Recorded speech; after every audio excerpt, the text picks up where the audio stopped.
So you guys have seen the headlines by now, I'm sure. Conor Benn has voluntarily relinquished his British boxing licence as the allegations of misconduct are upheld. That is what the tabloids are saying. And of course, in what is standard outmatch boxing fashion, I'm a little bit late to the party. So here are my 2 cents. So I'll talk about being late to the party. When the news first broke that Conor Benn had failed a drugs test, a matter of days before the Chris Eubank Jr. fight was supposed to go ahead, I believe I was one of the first channels to put my video out, because I remember, yeah, I didn't beat G-Man. I wasn't that quick, but when I was looking at the headlines, they had only been up for a matter of minutes. I think 5 minutes or something. So I was super quick. And because that was my position, because I arrived so early to this story, I was willing to hold off. I wasn't so quick to point the finger at Conor Benn and say, look, this guy's been cheating. He's a dirty, rotten cheat. He should be punished immediately. Because it was so early, I was willing to just hold off and kind of scope out the lay of the land, see what other bits of evidence there were, and then make an informed opinion and basically give my seal of approval as to whether he should be punished or not. And I caught some flack for that, because people were kind of disrespectful. They were a little bit upset that I wasn't coming right out from the bat and saying Conor Benn is guilty, you know, punish him now. And I stood by it, because at the end of the day, there was still a lot more information to come out. Yes, he failed a test for clomiphene, and I tried to give a balanced argument as to, okay, it's one test that he's failed, there is a B sample, so on and so forth. However, the substance that he tested positive for, or that came up on as a finding on the test, it could potentially be a performance enhancer, so on and so forth. I feel like I gave a quite balanced argument. However, so just to kind of set the table, I'm coming out from an objective point of view. If Conor Benn is guilty, he is guilty, and he deserves to be treated as a guilty party. He deserves to face up to the necessary punishment. I have absolutely no problem with that. So not that I really need to go over that. I think people who watch my videos, they know I'm objective. And once again, just providing an objective perspective on the situation. Conor Benn's conduct has been, I don't think it's done him any favours, because it's essentially been radio silence from Conor Benn, other than this one Snapchat story he put up about, he seemed to insinuate that when he is proven innocent, he hopes that people apologise, basically. That was the gist of it. Other than that, there hasn't been much. It's mostly been Eddie Hearn acting as a mouthpiece. And even then, you kind of wonder how much communication is there right now between them. But Conor Benn relinquishing his license to fight, I'm trying to interpret what that means, because I feel like there could be a number of reasons as to why this has happened. Firstly, could this be some kind of circumvention? Has Conor Benn been advised to do this, to maybe suspend any kind of investigation where, okay, the British board are going to investigate the situation surrounding this failed test, this adverse finding, and maybe Conor Benn and his team are thinking, all right, we need to do something because we've done wrong.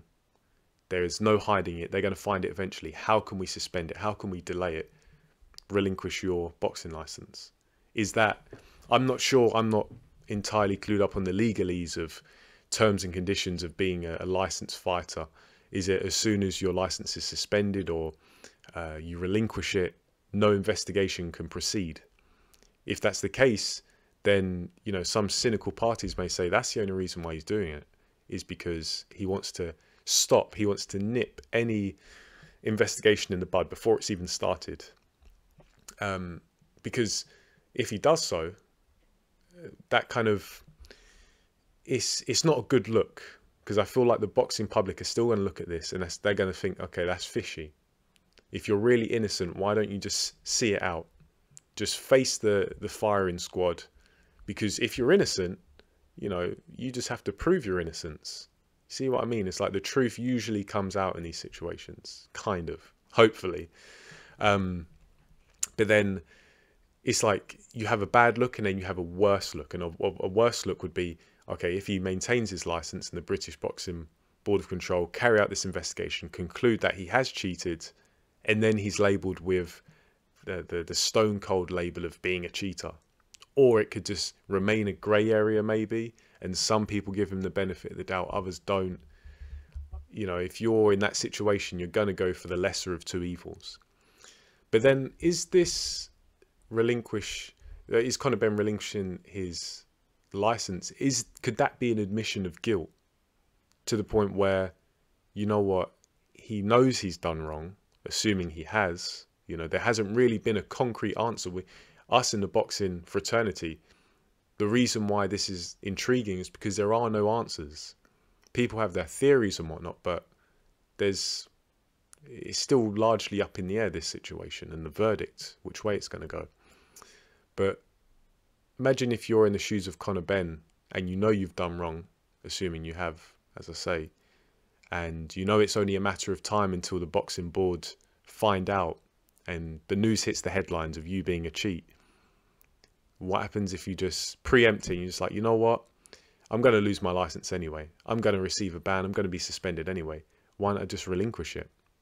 And therefore, could this be an admission of guilt in a roundabout way from Conor Benn? I'm not sure. I'm not trying to say I believe it's either way or the other. I'm just presenting a couple of scenarios, a couple of questions, because it really, I think regardless of what the reason is behind Conor Benn basically handing in his license, regardless of the reason behind it, is it really going to have that much of an impact on his career? Because it isn't a good look by any means.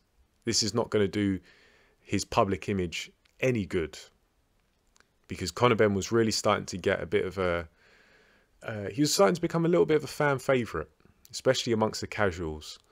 Whereas a lot of them don't take kindly to this. And a lot of them have actually jumped over to the Chris Eubank Jr. bandwagon. But Conor Benn right now is probably not necessarily thinking so much about fanfare, I imagine. He's probably thinking, what am I going to do with my career? Because this is early in Conor Benn's career. He hasn't done anything of note. This Chris Eubank Jr. fight, even though it was a complete circus, it was going to be his first defining moment, I guess you could say, whether he won, lost or drew. So it's not a good look that's come so early, and it could potentially ruin his entire career.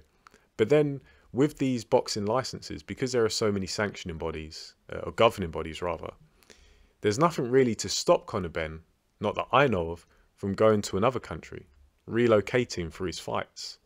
Because we've seen that many times in the past.